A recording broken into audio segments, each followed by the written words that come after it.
श्री कृष्ण कन्हैया लाल की जय। श्री निजानंद स्वामी की, श्री प्राणनाथ प्यारे की।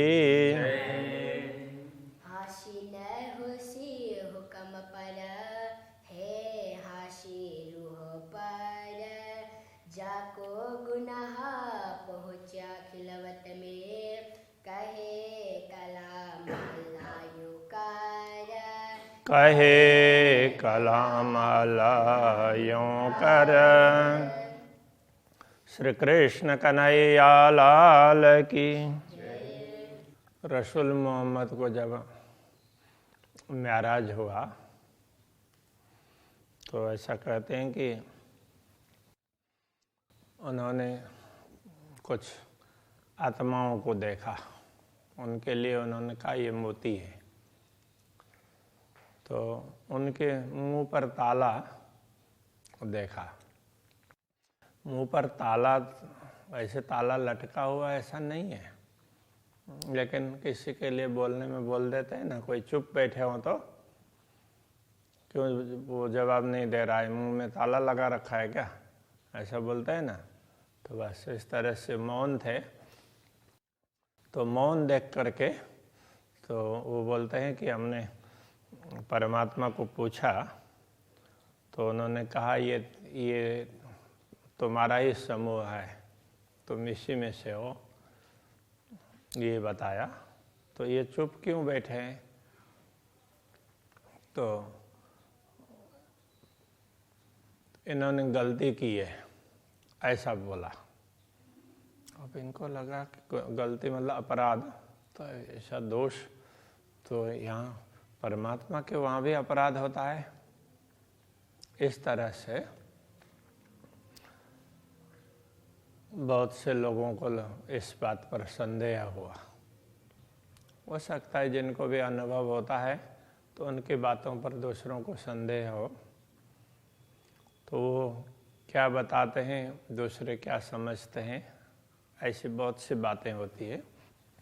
अनुभव अलग वस्तु है और ज्ञान अलग वस्तु है। तो प्राणनाथ जी उसका स्पष्टीकरण ये देना चाह रहे हैं। तो देखो, रसूल को जो परमात्मा ने गुनाह की बात की, वो कोई गुनाह नहीं है, परमात्मा के वहाँ कोई गुनाह नहीं पहुँचता। किंतु ब्रह्मात्माओं की तीव्र इच्छा थी दुनिया को देखने की, तो दुनिया को देख करके वो अपना अस्तित्व को ही भूल जाती है। उसके बाद में उनकी हंसी होगी तो वो उनके लिए तो एक गुनाह दोष है, उसको अपराध को दोष को, बस वो अभी मौन है। तो उसका कारण ये है कि उनकी दृष्टि दुनिया में है। जब परमात्मा के समक्ष होते हैं तो उनकी दृष्टि परमात्मा की तरफ होनी चाहिए ना। तो उस समय मौन है, दृष्टि दूसरे तरफ है, तो ये उनकी भूल है। तो वो भूल क्यों? तो उसके लिए भी उन्होंने बार बार समझाया कि देखो, ये भूल पूर्ण ब्रह्म परमात्मा ये दिखाना चाह रहे थे कि ब्रह्मात्माओं को प्रेम का ज़्यादा अधिक अनुभव करवाएं। तो उसके लिए एक बार प्रेम की भूमिका से दूसरे तरफ उनका ध्यान चला जाए तो उसके बाद में तो ये संभव है। तो उन्होंने ऐसे में मांग लिया कि हमें ऐसा दिखा दीजिए। इसलिए कहते हैं ऐसा खेल दिखाइया जो मांग लिया है हम, अब अर्ज भी कैसे करूं कहोगे मांगा तुम। अब हम प्रार्थना भी कैसे करें, आप तो कहेंगे कि तुमने ही तो मांगा था। तो वास्तव में कि ये चाहा अक्षरातीत धामधनी नहीं, तो वो ब्रह्मात्माओं को अधिक सुख देना चाहते हैं। तो थोड़ी देर के लिए ब्रह्मात्माओं में ये भाव आया कि हम, तो उसको ही एक प्रकार से वो अहम भाव कहा, खुदी मैं खुदी, तो इस प्रकार से कहा। परम धाम के हिसाब से, दुनिया के हिसाब से हम तो ब्रह्मात्मा हैं, हम श्रेष्ठ हैं, दूसरे कनिष्ठ हैं, इस प्रकार की सोच रखने वाले, वो भी एक बहुत बड़ा अपराध है। ऐसी सोच नहीं होनी चाहिए। मुँह में न बैठे खेल में अजू बीच ख्वाब, तो ब्रह्मात्माएं तो अभी भी इसी स्वप्न ख्वाब देखते हुए स्वप्न देख रही है और स्वयं को खेल में मान रही है। गुनाह पहले पहुँचे अर्श में, करे माशुक रूहें हिसाब, या रूहें भी बोल सकते हैं, किंतु रूहों हिसाब ऐसा बोलें तो ज़्यादा अच्छा रहेगा। तो कहते हैं ब्रह्मात्माएं तो अभी भी दुनिया को देख रही है, उससे पहले ही अपराध तो पहुंच गया, उनका दोष। तो इन सब का हिसाब कौन करेगा? स्वयं पूर्ण ब्रह्म परमात्मा करेंगे। करे माशुक रूहों हिसाब, तो ब्रह्मात्माओं का हिसाब वही करेंगे। हक हुक्म तो है सब में, बिना हुक्म कोई ना है। तो वैसे देखा जाए तो सर्वत्र पूर्ण ब्रह्म परमात्मा का आदेश ही कार्य रहता है, वही चलता है, उसके अतिरिक्त तो कुछ भी नहीं है। उनके आदेश के बिना वो ना चाहें और कुछ और हो जाए, ऐसा संभव नहीं है। पर यामे हुक्म नजर लिए, और रूह का बड़ा मता यामा है। यामे हुक्म नजर लिए। अब ब्रह्मात्माओं में क्या है कि ब्रह्मात्माओं में राज्य का हुक्म है, तो अब उनकी दृष्टि को लेकर के बैठा है। तो राज्य की तरफ दृष्टि होनी चाहिए, तो दुनिया की तरफ करवा रहा है, तो आदेश। तो वैसे देखा जाए कि ब्रह्मात्माओं की बड़ी संपत्ति ये भी इसी में, इस बात पर भी उनकी बहुत बड़ी संपत्ति छिपी हुई है। उनको अपार आनंद का अनुभव करवाना है, तो वो इसके पीछे गर्भित क्या बोलेंगे कि ये राज्य की गर्भित कृपा है। तो ये दिखती नहीं है, किंतु गर्भित कृपा है। वो दुनिया दिखा करके, दुनिया के दुख सुख का अनुभव करवा करके भी वो वास्तव में प्रेम का ही अधिक अनुभव करवाना चाहते हैं। इसलिए और रूह का बड़ा मतायामा है। तो ये खेल दिखाने में भी ब्रह्मात्माओं की बड़ी संपत्ति ही है। ब्रह्मात्माओं को अपार सुख दिलाना चाह रहे हैं। जेता ही सतन में जिनका सो जोरा तेता किया चाहे। तो पहले ये बात हो चुकी है कि एक तरफ तो राज्य का आदेश काम करवा रहा होता है, दूसरी तरफ तो ब्रह्मात्माओं का भी तो कुछ तो अस्तित्व है। तो अब इन दोनों में जिसका जितना हिस्सा है सो जोरा तेता किया चाहे, उतना ही जोर करना चाहता है। तो जब राज्य का हुक्म प्रबल होता है तो ब्रह्मात्माएं भूल जाती है। जब ब्रह्मात्माओं को ये लगे कि अरे हम तो कहाँ भूल गए, तो उनको अपना स्व का अनुभव होने लग जाए, तो उनको ये लगेगा कि हम तो राज्य के चरणों में होते हुए दुनिया को देख रहे हैं, हमें तो सदैव राज्य का स्मरण करना चाहिए। इस प्रकार का होगा। तो ये जिसका जितना हिस्सा है, ये विचार करे सो मोमिन हक हुक्म देशी गुहाएं। तो इस बात पर ब्रह्मात्मा ही विचार कर सकती है। तो ये गुहाए का अर्थ यहाँ गवाह इस अर्थ में है। अब गुहाए है, वो गवाहे होता तो ज़्यादा अच्छा होता। तो अक्षरातीत धामधनी का आदेश से वही इसकी साक्षी देगा, तो वही समझाए करके देखो तो ये ज्ञान तुम्हारे लिए आया है, तुम जागृत हो जाओ और जल्दी समझ लो। इस प्रकार से ये ज्ञान ही साक्षी होगा। तारतम ज्ञान से ही तो ये पता चलेगा। ताथे हुकुम के सिर दो सदे बैठ न सके मोमिन। इसलिए ब्रह्म राज्य के हुक्म के ऊपर दोष दे करके उसके सिर पर दोषारोपण डाल करके ब्रह्मात्मा ऐसे चैन से माया मोह में मस्त होकर नहीं बैठ सकती। उनको अपना प्रयत्न करना चाहिए। अर्श दिल खुदी से क्यों डरे, लिए हक इल्म रोशन। तो अर्श दिल का तात्पर्य धाम हृदया ब्रह्मात्माएं खुदी से क्यों डरे। तो उनको जो अहम भाव, जिसको देहाभिमान भी, वो भी अहम है, तो मैं तो आत्मा हूँ, मैं तो राज्य के चरणों में हूँ, ये भी तो अहम है। उसको इससे डरने की आवश्यकता ही नहीं है।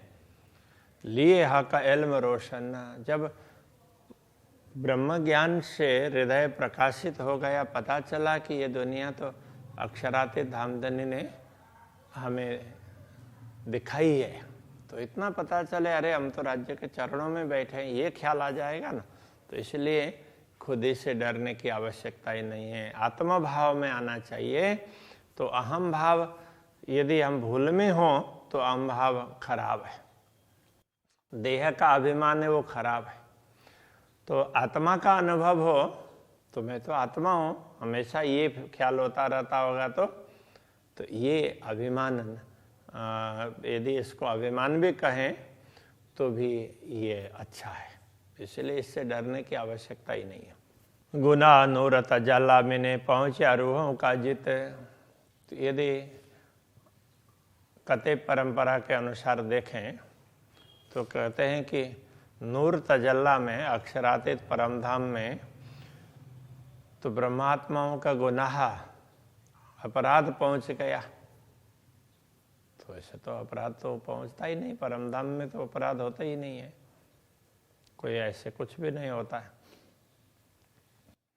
कया गुनाह कुलफ मुँह मोतिन, दिल मोहम्मद कुंजी खोलत। तो ऐसा रसूल मोहम्मद ने क्या कहा था, कया गुनाह, गुनाह क्या है, कुलफ मुँह मोतिन, मोतियों के मुंह में ताला है। तो ब्रह्मात्माओं को मोती कहा, तो उनके मुंह में तो ताला था, तो ये गुनाह है, ये इसके लिए तो उनके मुंह में ताला होने की क्या जरूरत है। तो उन्होंने अक्षरातीत धामधनी के वचन का पालन नहीं किया, तो वो अपराध। तो यहाँ कहते हैं, तो इस बात को, ये क्या चीज़ है, तो इसको दिल मोहम्मद कुंजी खोला था। तो यहाँ मोहम्मद कहने से, तो जो कुंजी लेकर के आए ना, तो श्री श्यामा जी सदगुरु, तो वही सबके दिल के कुंजी को खोल करके स्पष्ट कर देंगे कि अरे ये कोई गुनाह नहीं है, ये तो उन्होंने कहा कि ऐसे परमात्मा की आज्ञा तो कि तुम भूल जाओगे, तुम मत देखो इस तरह के, इस बात को उन्होंने माना नहीं। तो ये भी तो एक बाह्य ही है, यदि उसको अंतर के उसके गूढ़ रहस्य को समझें तो पूर्ण ब्रह्म परमात्मा स्वयं दिखाना चाह रहे थे। इसलिए तो ये कतेब ग्रंथों में तो ये गुनाह की बात कही, तो वो यथार्थ में कोई गुनाह नहीं है, तो उसको समझना चाहिए। ब्रह्म आत्माएं समझेंगे तो उनको पता चल जाएगा। तो ये सदगुरु ने जो कुंजी प्रदान किया है, तारतम ज्ञान, तो बस उससे ये बातें सब स्पष्ट हो जाएगी। ऐसा बजिनो हाथ हक के अर्श अजीम के माहे, जिनका हिसाब पूर्ण ब्रह्म परमात्मा के हाथ में, वो ब्रह्म आत्माएं तो परमधाम में बैठी हुई है। अरस तन बीच खिलवत, ताको डर जरा कहो नाहे। तो परमधाम का शरीर परात्मा, वो तो मूल मिलाव में राज्य के चरणों में है, तो उसको किस चीज़ का डर है, कोई डर ही नहीं है। ये जो बता दिया गया है वो बताने का एक तरीका है, उसको उस तरह से समझना चाहिए, ये बात कह रहे हैं। तो उन्होंने वो इसके स्थूल अर्थ को ले लिया, ऐसा नहीं है, उसके सूक्ष्म अर्थ को लेना चाहिए। करी हाँसी हक के रूहों पर, जिन वास्ते किया खेल। तो पूर्ण ब्रह्म परमात्मा ने ब्रह्म आत्माओं पर हंसी की, क्योंकि ये खेल उनके लिए ही बनाया है, जिनके लिए ये खेल बनाया, तो उनकी हंसी उड़ाई। तो ये ऐसी हंसी नहीं है, ये तो एक सामान्य रूप से लोग समझें उसके लिए कहा, ऐसी हंसी नहीं है, उनको तो और ज़्यादा आनंद देना है, इसके लिए ये कर रहे हैं। रूहों बौस किया इश्क का बेरतीन देखाया माहे लैल। तो ब्रह्मात्माओं ने प्रेम के विषय में ही बहस किया, चर्चा की। इसलिए बेरतीन दिखाया माए लैला। तो इस रात्रि में तो 3 बार दिखाया। तो इसलिए इस रात्रि को, जिस रात्रि में खेल दिखाया, उसको रात्रि कहने का तात्पर्य अज्ञान की अवस्था।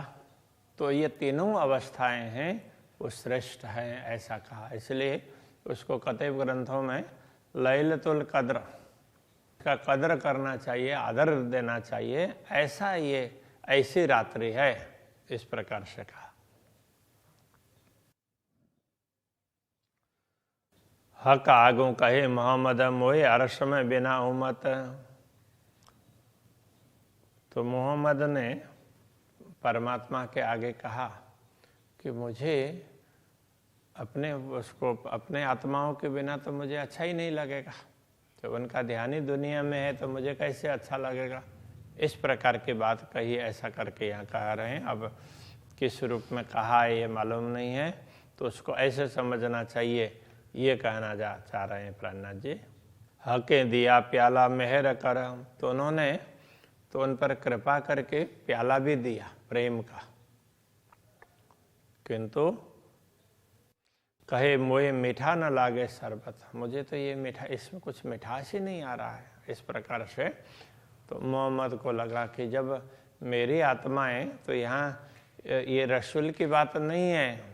तो सतगुरु श्री देवचंद्र जी महाराज प्राणनाथ जी क्या कहते हैं कि हम तुम एक अरश के एक वतन के अपनी रूह नहीं दोए। क्या है, जब तक तुम भूल में रहोगे तब तक मुझे सुख कहाँ है, जब तक तुम माया में हो तब तक मुझे कहाँ सुख है। तब सुख कैसा मोहे, हम तुम एक वतन के अपनी रूह नहीं दोए। तो पहला चरण अभी याद नहीं आ रहा है। ये इस प्रकार की बात है। हक के दोस्त कहे औलिए भय ऐसे बुजुर्ग। तो पूर्ण ब्रह्म परमात्मा ने ये भी कहा कि देखो, ये औलिया कहने का तात्पर्य वली का बहुवचन औलिया होता है। वली का अर्थ होता है दोस्त, मित्रता रखने वाले। तो पूर्ण ब्रह्म परमात्मा ने कहा मेरे सबसे अंतरंग तो यही हैं, यही ब्रह्म आत्माएं मेरे अंतरंग है। इस प्रकार कहा। भय ऐसे बुजुर्ग का, तो ये ब्रह्म आत्मा इस दुनिया में भी सबसे श्रेष्ठ कहलाई है। इनको देखे से स्वभाव जैसे याद किए हुए हक। इनको देखने मात्र से भी स्वभाव मिलेगा। तो स्वभाव का अर्थ क्या होता है, लाभ प्राप्त होना, पुण्य। इनके दर्शन मात्र से भी पुण्य प्राप्त होगा। जैसे याद किए हुए हक, जैसे परब्रह्म परमात्मा का स्मरण करते हैं तो कितना लाभ मिलता है, आनंद मिलता है। तो ऐसे ब्रह्मात्माओं के दर्शन मात्र से भी आनंद मिलेगा। तो पूर्ण ब्रह्म परमात्मा ने इनको नश्वर जगत में भी ऐसी प्रतिष्ठा दिलाई। जित पर जले जबराइल पहुँचा न बिलंदी नूर। तो जहाँ प्रवेश करते हुए जिब्रिल के पंख जलने लगे, तो इसलिए वो नूर बिलंद में ना पहुँचा, तो अक्षरातीत धाम में नहीं पहुँच सका। बिना रूहें इशारते खिलवत दूजा एक कौन जाने मजकुरा। तो बिना रूहें, ब्रह्मात्माओं के बिना, खिलवत इशारते, परमधाम के ये संकेत हैं। दूजा ये कौन जाने मजकुरा, इस विवरण को कौन समझ पाएगा, ये तो ब्रह्मात्मा ही समझेंगे ना। इसलिए दूसरों को लगता है कि ये कैसे हो सकता है, कैसे कह दिया, ऐसा लगेगा। तो ब्रह्मात्मा इस बात को समझ सकती है। अलस्तो बीर अब कया कने तब जवाब दिया रूहन। तो पूर्ण ब्रह्म परमात्मा ने क्या कहा, अलस्तो बीर अब कुम, इस तरह से कहा, क्या मैं तुम्हारा स्वामी नहीं हूँ। तब ब्रह्मात्माओं ने कहा हाँ सचमुच आप हैं। फिर भी तो उनको दुनिया देखने की जल्दीबाजी तो थी। कोई और होवे तो देवही जो ए फुरमा न कहे सुकन। अब इसके साक्षी दूसरे कोई और होते तो देते ना, दूसरे तो कोई थे नहीं। तो पूर्ण ब्रह्म परमात्मा ने बोला, ब्रह्मात्मा ने सुना, उन्होंने उत्तर दिया। तो इसीलिए उनको ही ये पता है। ए फुरमान कहे सुकन्ना, तो ये वचन तो धर्म ग्रंथों में इस प्रकार से दिए गए हैं। तुम रूहें जात नासुत में जाओगे मुझे भूल। परमात्मा ने क्या कहा, तुम नश्वर जगत को देखने जा रही हो तो वहाँ मुझे भूल जाओगी। तब तुम्हें ईमान ले आई हो, मैं भेजूंगा तुम पर रसूल, तब तुम विश्वास करना, मैं तुम्हें जागृत करने के लिए अपना संदेश लेकर संदेश वाहक को भेजूंगा। तो रसूल कहने का तात्पर्य संदेश देने वाले। तो अब मोहम्मद को रसूल ऐसा माना उन्होंने। तो यहाँ पर सतगुरु श्री देवचंद्र जी की बात है। तो श्री श्यामा जी को ये दायित्व दिया, तुम ब्रह्मात्माओं को जागृत करना। तो उनके लिए कहा है, श्यामा जी सतगुरु बन करके आई हैं, तो उनकी बात पर तुम भरोसा करना। इस प्रकार पूर्ण ब्रह्म परमात्मा समझा रहे। तुम माहो माहे रही हो शायद, ये तो मैं भी शायद हूँ। तुम परस्पर एक दूसरे की साक्षी बनना, और मैं भी तुम्हारा साक्षी हूँ। तुम्हें जागृत करना, तुम परस्पर एक दूसरे को जागृत करना, और मैं भी तुम्हें जागृत करने का प्रयत्न करूँगा। ये जिन्हें भूलो तुम सुकन्ना, मैं फुरमान भेजो तुमको। तो ये बात मत भूलना कि मैं तुम्हें अपना ज्ञान, अपना आदेश भेजता रहूँगा। तो ये सारे धर्म ग्रंथ है, ये फुरमान है।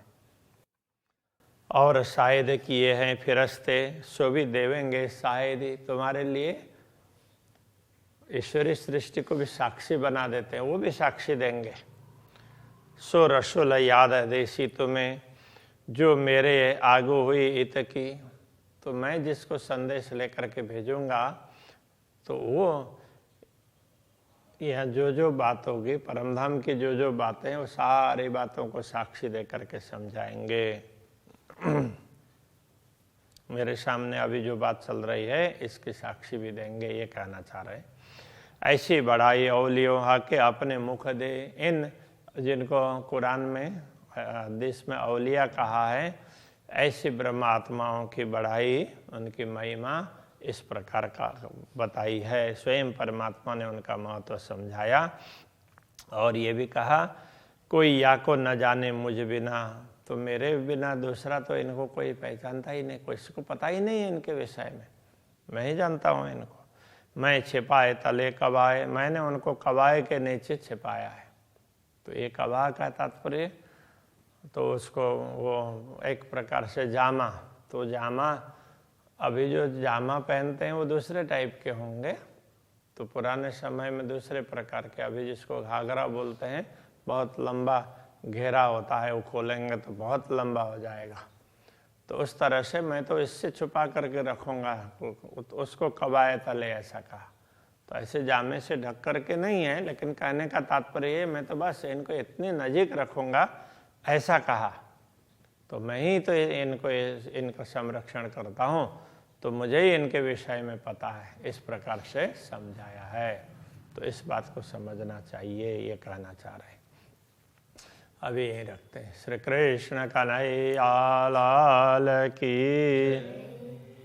मैं छिपाए तले कबाए के, मैं छिपाए तले कबाए के।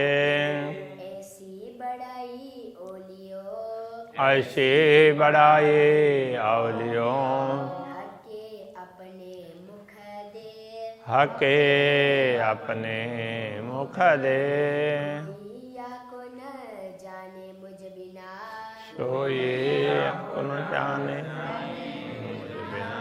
मैं छिपाए तले कबाए के, मैं छिपाए तले कबाए के। मैं छिपाए तले कबाए के। मैं छिपाए तले कबाए के।